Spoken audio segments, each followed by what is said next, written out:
So why are we doing this today? I think one thing that we've got to, or that we want to kind of get everybody on board with is why people choose us. And I know that we have this little piece of paper right here, and you all have a copy of this now, okay?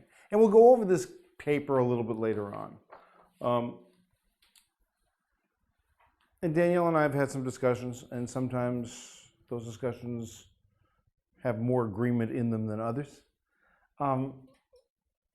But I want to get one point across, and then I want to get some more points across. So the first point is that we may not be for every single patient. We may not be what every patient wants.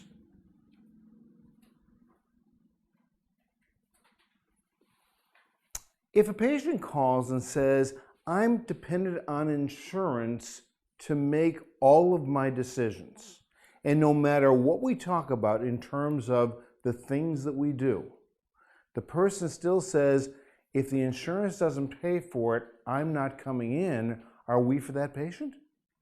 No. Now, some of us may be in that mode as well. But knowing almost all of your dental cases, your dental case isn't the same dental case as walks in the door. The person who walks in the door is a person who's been through all of the insurance stuff. The person who walks in the door has been through all of the dental stuff. The person who's walked in the door may have actually been abused in the dental chair. How many times have you heard that? Yeah, it happens a lot. Now, hopefully it doesn't happen today. Hopefully it's something that occurred 20 or 30 years ago, or 40 or 50 years ago. But the people who come to see us have needs, real needs, that can't be solved anyplace else. Well, I shouldn't say. I mean, it's a little bit haughty, I guess. That can be solved in very few places. The patients walking in here are either scared to death, or they've been mistreated, or they want something better than what they've had, right? Are there any other categories? Don't worry about the camera. Are there any other categories you can think of right now? Okay. So let's talk about the person who walks in scared to death. The person who walks in scared to death essentially had such a bad experience or heard about dentistry or is so fearful about dentistry that they're not even thinking the way you and I think. They walk in the door very much the way you might walk into the electric chair.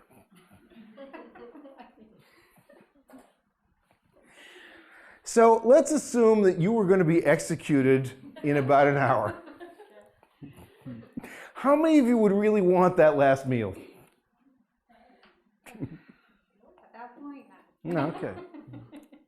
How many of you would be thinking about, all right, I'm supposed to be executed at 8 o'clock. It's now 6:55. I've got 65 minutes to go. 64 minutes and 45 seconds to go. That's where their heads are.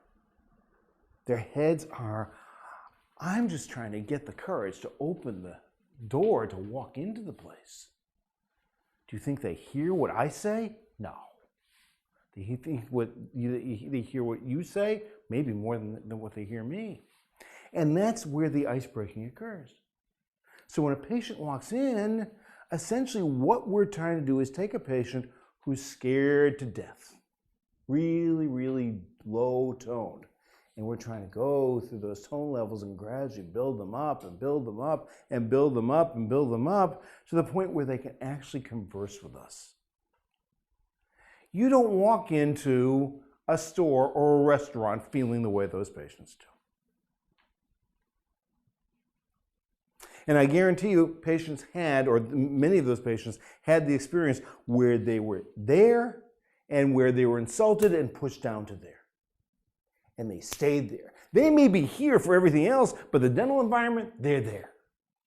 And our goal is to move them up, up, up, up, up, up, up, so at least they can converse and they can be comfortable.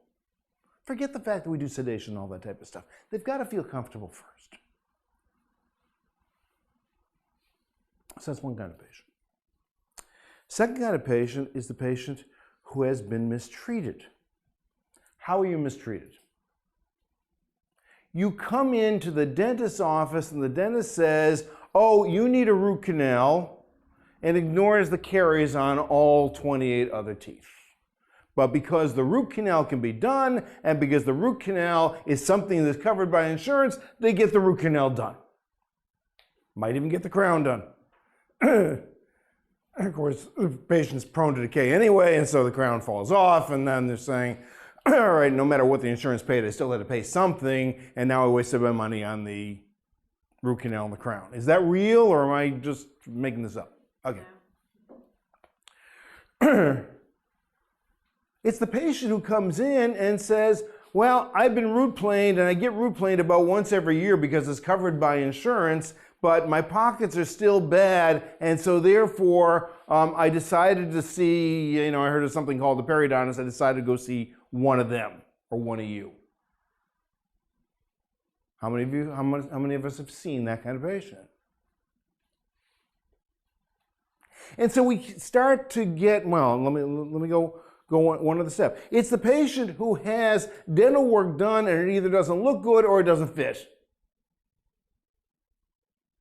Or it's a whole group of patients who said, I know what's out there, I hear that they're pretty good, and that it's not going to happen.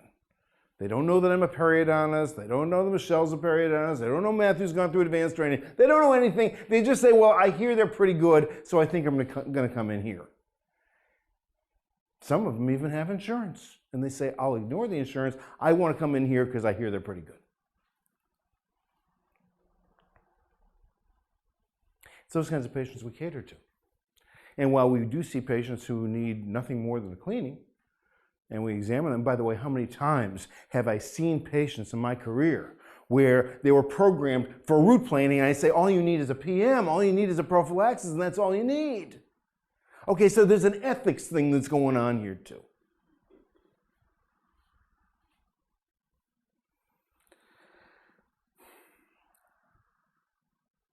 If a patient is seeking that particular level of care, which has to do with ethics, which has to do with thoroughness, which has to do with control of disease, which has to do with predictability, which has to do with a good smile and a solid bite, when you get all done, that's the kind of patient we want to see.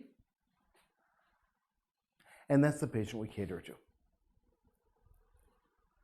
So when you gear yourself at this level, there are going to be people who are at this level who want to move up to that level.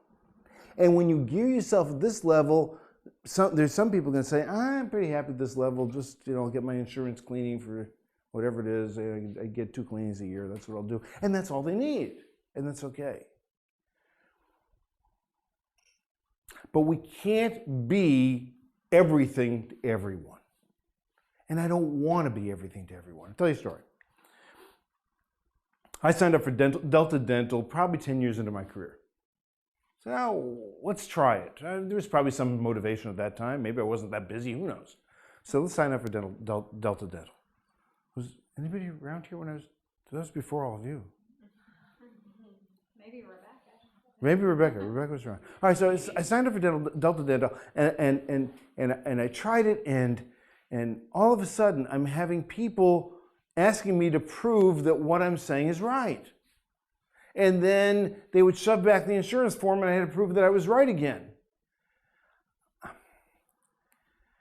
Which is very interesting because they'll pay for periodontal surgery, but they won't pay for perioscopy, which does better than periodontal surgery does. And even if I proved to them, they wouldn't pay for the service that we provide. How many people here want to get their gums cut? How many people would prefer to be diagnosed with an oral DNA test to find out what bacteria is going on in their mouth, find out what bacteria is there, maybe use an antibiotic, maybe not, and then with a little scope go down below the gum line and endoscopically clean everything out, and all of a sudden your gums heal? How many would want that? Insurance companies don't pay for that. That's called root planing. Root planing isn't paid for because root planing has been kind of, over the years, has kind of been prostituted, if you will. You know, anytime you find $5 million in your pocket, oh good, we got a quadrant of root planing. Wow! That's where the dental profession is. Some of you have worked in corporate dentistry and you know exactly that's exactly true. Sorry, Seth.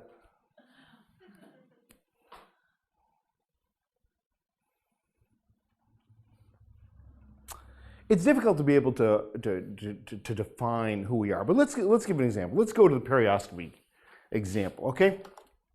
So let's look at this. I'll draw something you've all seen before. Maybe I haven't seen it like that, but you've seen that before. Okay, so there's a tooth. I don't know why I made a double root at the end, but okay, and the root is surrounded by bone. How many people have seen this diagram millions of times before? And here's the bone out here. And here's a ligament here which holds the tooth into the bone. And those are soft fibers that hold the tooth in. And then surrounding all that is the gum tissue which is attached to the tooth. Okay? So that's health. Okay, in periodontal disease, what happens is bacteria will accumulate around here. And for a number of different reasons, this ligament will dissolve. The bone will change shape, but it's really the ligament that dissolves. And now you end up with a gum tissue. Instead of being here, the gum tissue is down here, and this area bleeds. Sometimes. By the way, if it bleeds here, a patient brushes his or her teeth, they're getting here. They're not going to see bleeding. Okay, so don't expect bleeding to be synonymous with periodontal disease. It is sometimes, but it isn't all the time, because the bleeding occurs where the pocket is, which is down here.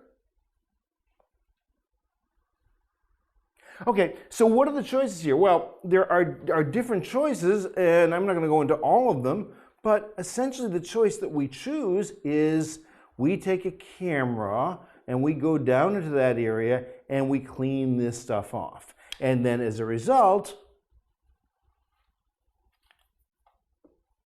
some of this heals back. Not a bad way of going. But if a patient comes in and says, well, I've had root planing done and that's root planing again, is root planing that? Of course not. Root planing and the thoroughness of root planing and the ability to actually get all the bacteria out is the difference between success and failure. And so just because you see it advertised, oh, we do root planing for $100 a quadrant, which I just saw. It's not that. It's a service, but it doesn't produce a product. Well, maybe sometimes it does. This does nearly every time. So when you see these discount flyers that say, I do this, well, fine, you do this, but what do you end up with as a result? Let's take a dental implant.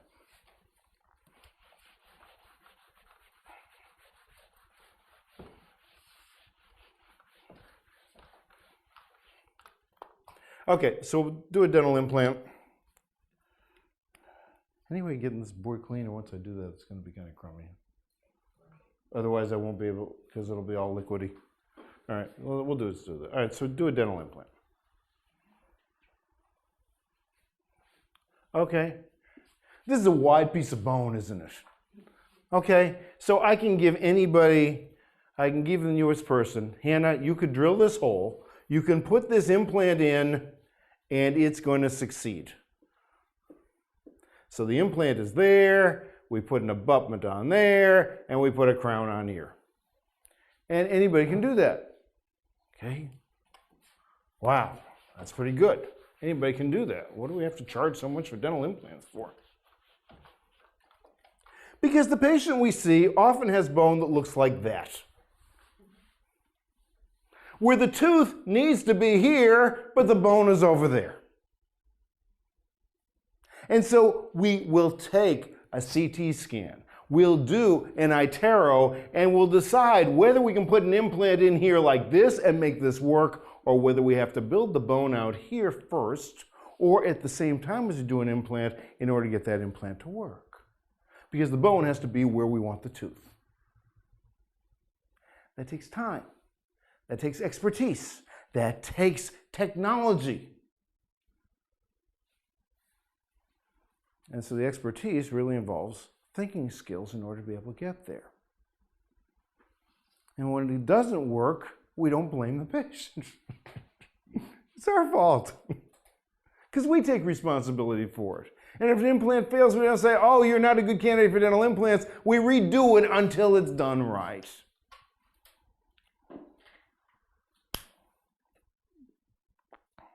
How many people here have heard patients coming in saying, I'm not a candidate for dental implants? That many. Well, I bet you it's everybody. I only saw half of you. I bet you it's everybody. Camera can't see you. It's all right. Okay, you're not a candidate for dental implants because, well, why? Did you take a CT scan? No. Well, how do you know? A CT scan is only a snapshot of the horizon. In other words, if I were to take a picture of mountains from here, that's about, we're in Florida, by the way, we're in Florida. It's nice and flat here. That was my point. Okay. So we take a picture of mountains from here. Would you be able to see the thickness of the mountain from here? Let's assume that we were living in Aspen, Colorado, and we were 3 miles away from the mountains. Would we be able to see the thickness of the mountains? No, we really wouldn't. Until we got on the mountain, or until we flew over the top of the mountain. And that's what a CT scan does. It allows us to fly over the top of the mountain so we can see how big, how tall, how wide, and sometimes even how dense that mountain is. It's the only way we can do it. We can only do it with a CT scan. Now, let's assume that a patient is prone to infection. Let's go back to the periodontal disease model and see how that interfaces with the implant model. Okay, a person is prone to infection. That means they get bacteria in their mouth. And there are 11 known bacteria that we know cause periodontal disease, probably a lot more. By the way, they'll cause peri-implant disease as well. And I tell a patient to spit in a cup because I want to find out what bacteria is growing there because I don't want the implant to become infected when we put it in. Is that a good idea? Yeah, it is. Because we want bacteria there. We want bacteria identified. Even when we're treating the periodontal disease, we want to know what bacteria is there so we get a good result the first time. It takes thinking, it takes time, and it costs $200 for an oral DNA test. All of those things need to be done in order to be able to make things work. Let's take crown and bridge.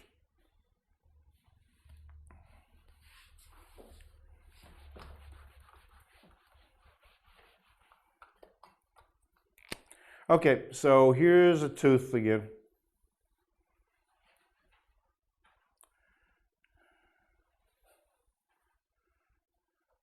And so Matthew will do something like this. Okay, and then you end up with that.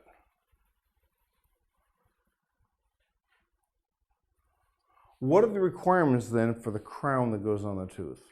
Number one, the crown has to fit.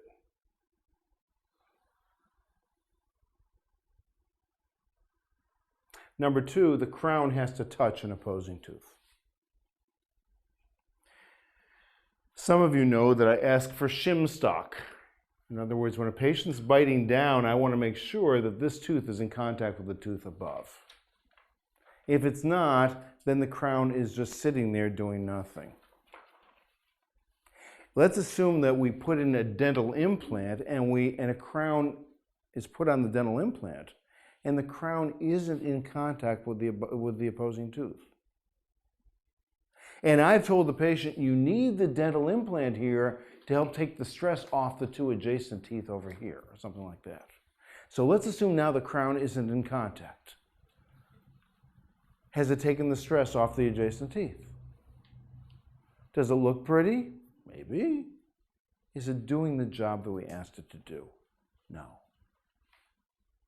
And one thing that I discovered when we were referral practice is that very many of these crowns were not in contact. And I would send it back to the general dentist and say, it's not in contact, can you please put it in contact? And some would, and some wouldn't. There's one guy who yelled at me, telling me, I said, you got 3 implants, 3 crowns on the lower jaw. Crowns, there's no contact here. And he yelled at me, he said, well, eventually the upper teeth will drift down and will be in contact with the lower teeth.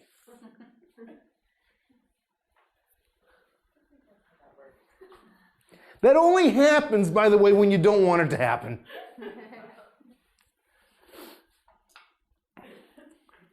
But we go to the fit of the crown, and you've heard me say open margin.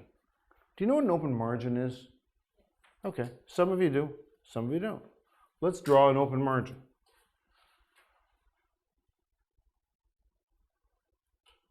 That's an open margin. Okay? So when you have an open margin, what does that mean? It means that whatever is here isn't in contact with the crown. It means that things can get in here. It means that this area may be prone to redecay. It may be that this little overhang that's sticking out may irritate the gum underneath it. All of those things can occur.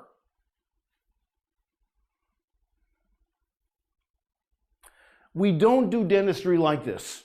We just don't. We have to do dentistry like that in order to be able to make things work, and in order to be able to meet the standards that we say need to be met in order to be able to make things work. When you look at corporate dentistry, and by the way, some corporations that work really, really well. So let's not generalize. If you look at certain areas of corporate dentistry, essentially in corporate dentistry you say, I've got to do it at a certain fee, and therefore in order to be able to meet the certain fee, I've got to do it this certain way, and I've got to do it this, and I've got to use this lab, and I have to accept a certain type of result.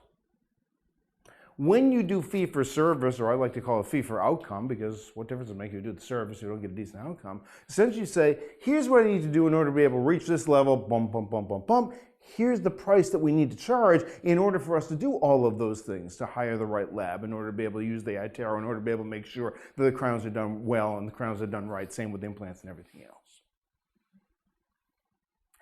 That's what happens with insurance, by the way, over here too. It's what can you do at a certain price in order to be able to make things work, and in fee for service, essentially, it's what can you do in order to be able to create the best result. And that doesn't mean that they don't create some results sometimes.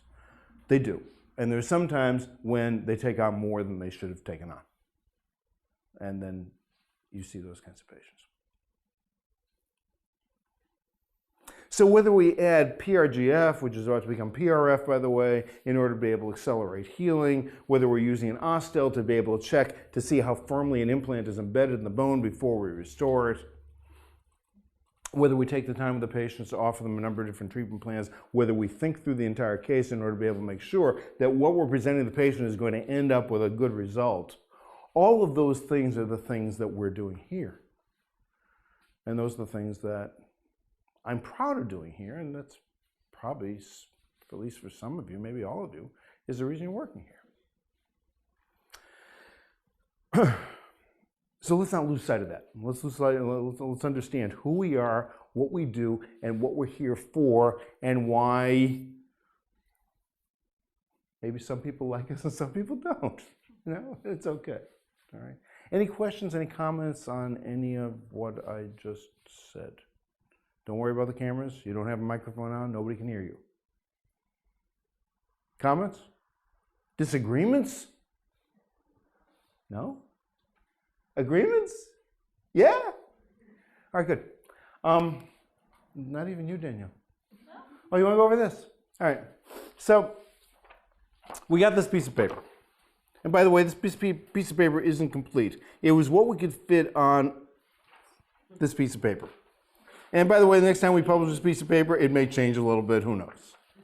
But essentially, when we're talking with a patient, we're proud of every one of the items on this piece of paper. Example, and we'll go down,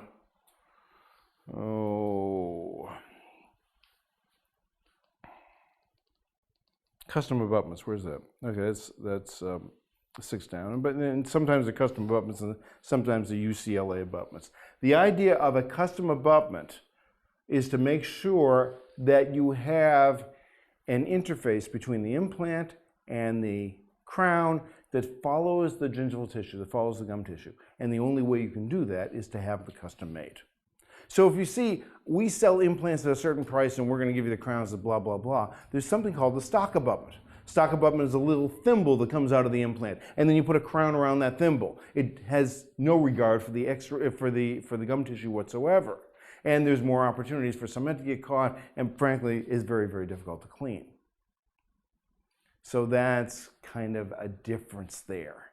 And so when you're saying, oh, he charges such and such, well, does he do a custom abutment?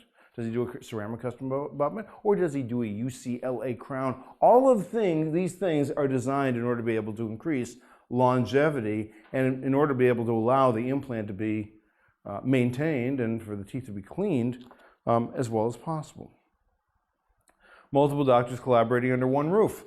Last Thursday, we collaborated with a patient. There's a patient there, one patient, 3 doctors. From 7 o'clock to 7:45, and we came up with a treatment plan. Pretty neat. Same practice for over 30 years. Well, maybe I'm not so proud of that. Who knows? maybe I was here only 10 years. But anyway, yeah, same practice over 30 years. Same address.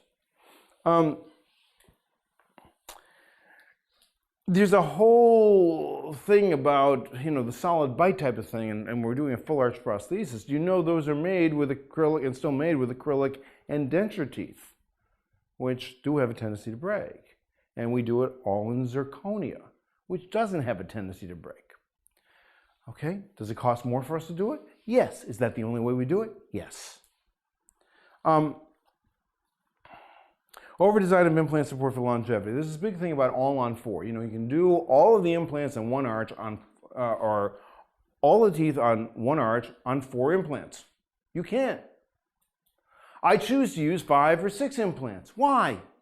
Because one implant may fail. And if one implant fails, I don't want to have to start all over again. We can just unscrew the prosthesis, take out the one failed implant, screw the prosthesis back, and the patient has paid for an office visit not to redo the prosthesis. It's called over-design. People over-design architecture all the time. You do more than you need in case the wind blows too hard. The house stays up.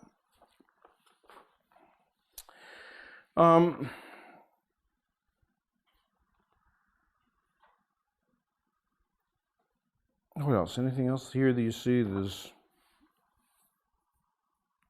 that we haven't talked about? Danielle, see anything here? All our fees are given. Oh yeah, all fees and full plan are given up front. That's very interesting because I have worked in a referral practice for a number of years and have worked with doctors who say, well, get done with his work and then I'll tell you what it's going to cost later. And then the patient is in a panic when the patient finds out what it costs later in the restorative dentist's office. We plan it all the way through from start to finish. The patient knows where I have doubts and where I don't have doubts, if there are some doubts, and what it's going to cost all the way through. Okay, that's something that you'd want to know if you were buying something that was expensive, wouldn't you? Okay, I can't imagine you buying a car and saying, well, after you drive it for about 5,000 miles, I'll let you know what the rest of the costs are. No, you just can't do it that way. So, yeah. Anything else? Well, our technology like the Ostel, which I think is big, so we don't just go with the standard tube. Yeah, okay. The Ostel essentially is a unit. It's a tuning fork, and we put a little magnetic post in the implant, and there's some kind of waves, electromagnetic waves, which vibrate that post. If the post vibrates like that, we know that the implant isn't ready for loading yet. If it goes like this, we get a higher reading, and we know the implant's ready. That means that people can have their implants restored faster on those patients who have great bone because we have an item that we use to test that. That's not common in the field, okay? But yeah, we do that. Anesthesiologist? Well, anesthesiologist, I think goes without saying. You're right. Because, we get referrals because of anesthesiologists. There's some referrals. We just got a referral for endo for an anesthesiologist. No, I don't want that patient. No, but, we're doing comprehensive care. We're not bringing in endodontists, and I'm staying with my own dentist. No. But anesthesiologist essentially allows patients to get through treatment well. And our hope is that the patient has the anesthesiologist, and the anesthesiologist will get the treatment done, but then the patient will become more and more comfortable coming back and getting the experience that we try to provide for each and every patient. That's the idea. Not necessarily to put them to sleep. We might have to do that, but it's to make sure they have a good experience so they don't want to go to sleep, they don't feel the need to go to sleep. How about certified holistic health coach? Yeah. So we've got a lot of patients here who have deteriorating situations in their mouths, which also reflect deteriorating situations in their bodies, and we have Lisa who can help them with this. And how do you like that? If you help them with this, you might help them with this too. What do you think? Sound like a novel concept? Yeah. Anything else? I think the biggest one is all of our work is warranted. Yeah, it is. All of our work is warranted. And that's important. How do I know? Because I know what, forget what I know out there. What I know in here is that if a patient comes in here and pays for something, I want to make sure the patient gets that something. I don't want the patient to get excuses. If they get excuses, then they should get a refund. We want them to have the something that they paid for. And that's what we're doing for every single patient who walks into the office.